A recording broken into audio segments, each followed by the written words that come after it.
Hey, what can I say? I was wrong.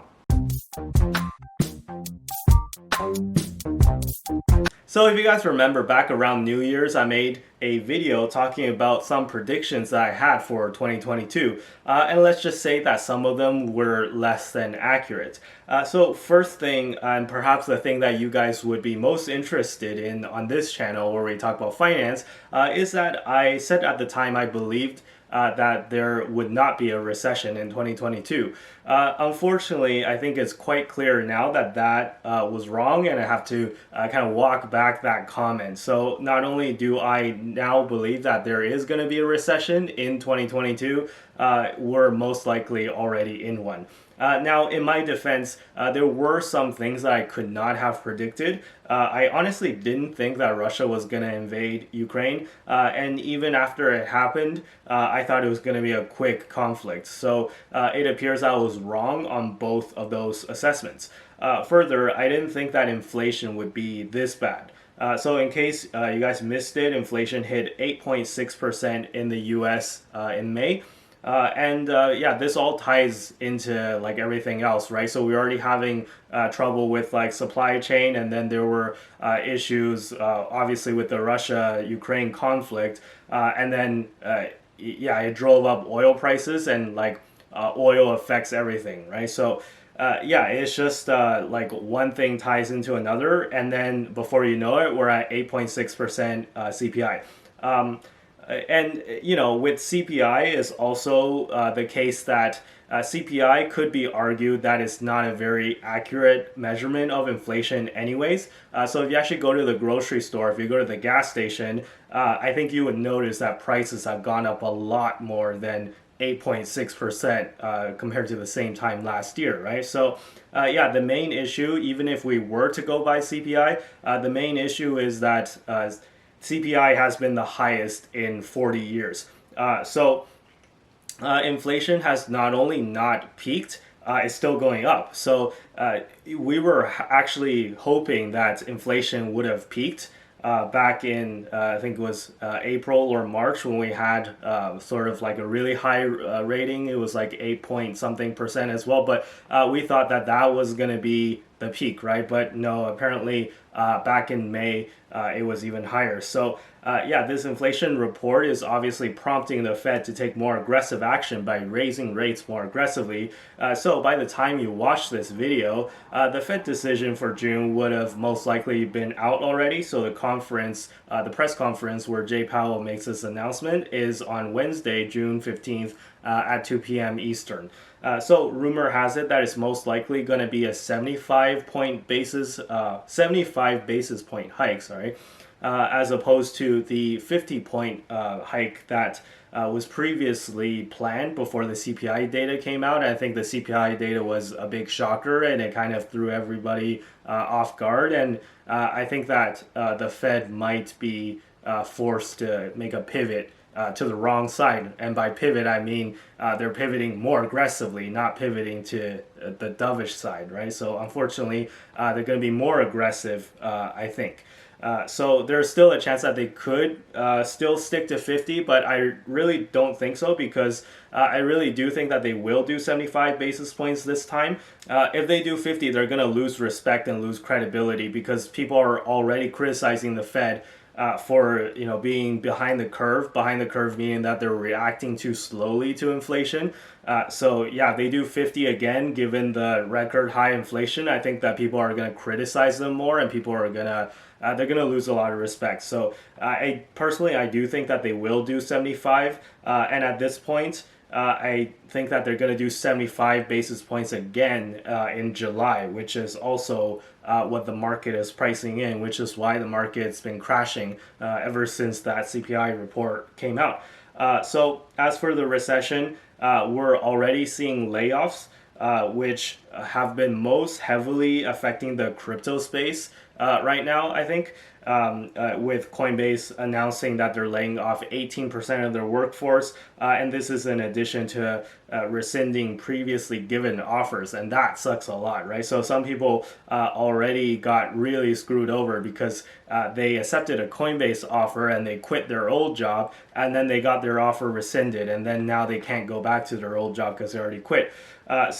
Yeah, I'm afraid I don't have much good news to share. We're seeing a real estate we're seeing real estate prices come down as mortgage rates increase, right? So there's going to be a lot of pain in the real estate space as well. And basically, like, that's what a recession is, right? It starts off with like more, technology or risk on companies doing layoffs and hiring freezes, and then it just spreads to other industries until like we're doing massive layoffs everywhere.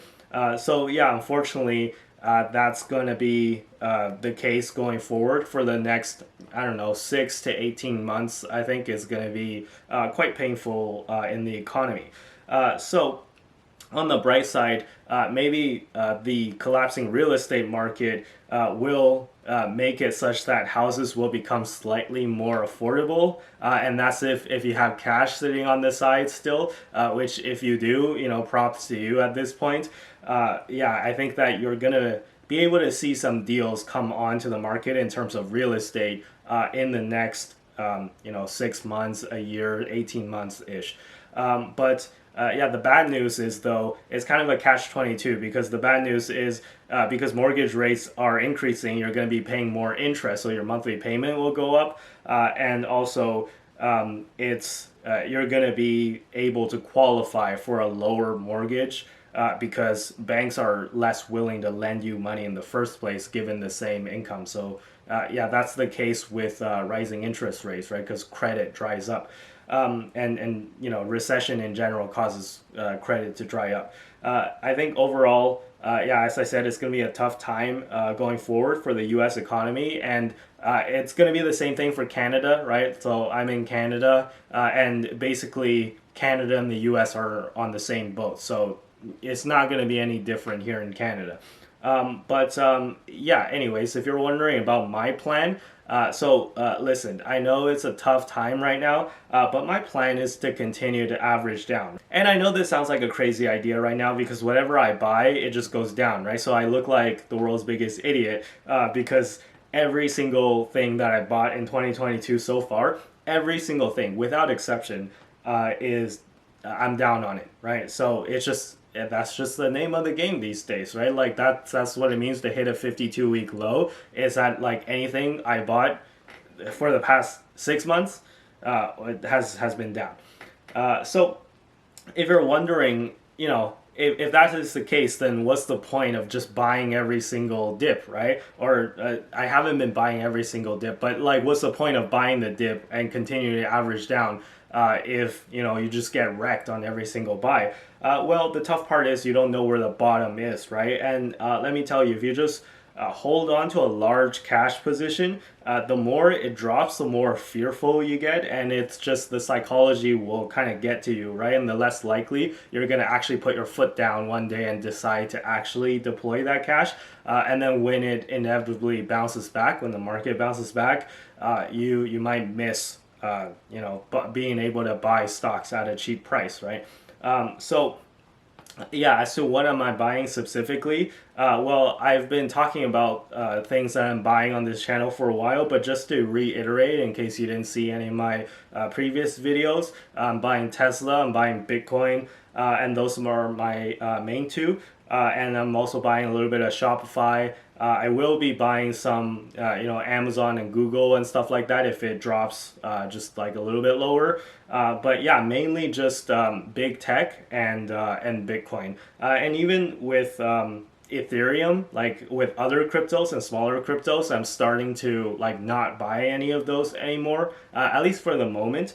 Even for Ethereum, I think that there's massive risk in smaller altcoins, and I'm not saying that Ethereum is an altcoin, but for Ethereum, they're doing this upgrade called the merge, which, in case you guys don't know what it is basically like a huge upgrade that's going to switch the consensus mechanism from proof of work to proof of stake for Ethereum. But all you need to know is that this upgrade makes Ethereum, supposedly scale a lot better, but it also adds a lot of uncertainty to the system because it's like the biggest change that Ethereum has ever gone through.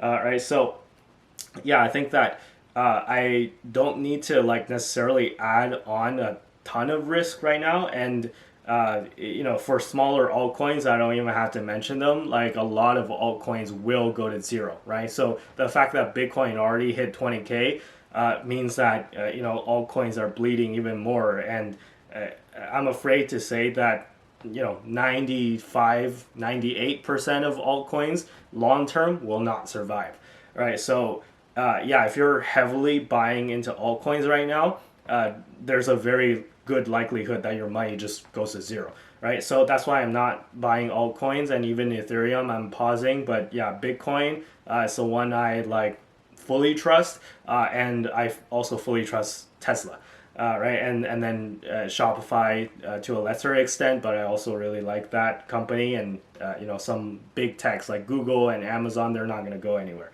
right? But back to the point, if you're feeling down right now, don't. Because it's not you, right? So everyone is losing money. Like literally everyone, unless you were buying like energy stocks, or unless you were just, I don't know, shorting the market or something. But basically, like everyone I know who invests in the market, either in crypto or stocks or both, pretty much everyone I know has lost money in the last 6 months. So it's not that you're horrible at investing, it's just the fact that the macro environment is just not good right now, right? So if you just stop for a moment though and looked at it from a long-term perspective, a lot of these companies are down massively, yes, but are they going to go out of business? But it's like, is no one ever going to buy a Tesla car ever again, right? Are all online businesses going to stop using Shopify? They're just going to forget the website. We're just going to go back to brick and mortar for everything, right? Like, and just the internet's done, right? Like we're just going to cancel our Shopify subscription and forget e-commerce. No, right? That doesn't make sense. So during times of fear, people think irrationally, and there's a lot of irrational behavior in the market right now. So in March 2020, we thought that the world was going to end, right? And see how it turned out, right? So I think that you just kind of need to forget what you have in the market already and just pretend that, let's say if you were starting scratch, right? Starting from scratch. So let's just say that that could actually be a good strategy. Actually, let's just say that you set up a new brokerage account and then you put new money in it, and then just start investing from that. And then for your old brokerage account, you can just throw away the key and just not look at it, right? So if you had new money to invest, how would you invest right now? And how would you plan for the next 5 years going forward without regarding what has already happened to your portfolio, right? So I think that's kind of like a good mindset to adopt. But I think that right now is definitely a good opportunity to pick up stocks for cheap. And these kind of opportunities, they don't come very often.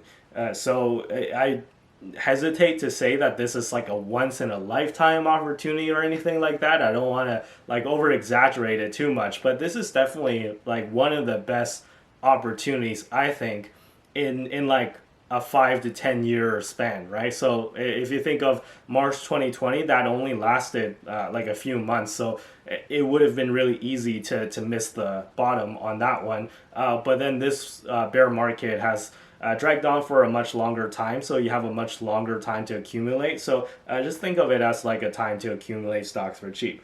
So think again with a 5 year time span. If you think that 5 years from now, is Tesla going to be higher or lower? Is Shopify going to be higher or lower? Is Bitcoin going to be higher or lower? Right? So you got to ask yourself these questions. Whatever you're thinking of buying, just think, if I buy right now, in 5 years, right? It could go down more, in the short term, but in 5 years, do you think that it's going to still be down, still be like flat, or is it going to be higher, right? So yeah, anyways, not financial advice.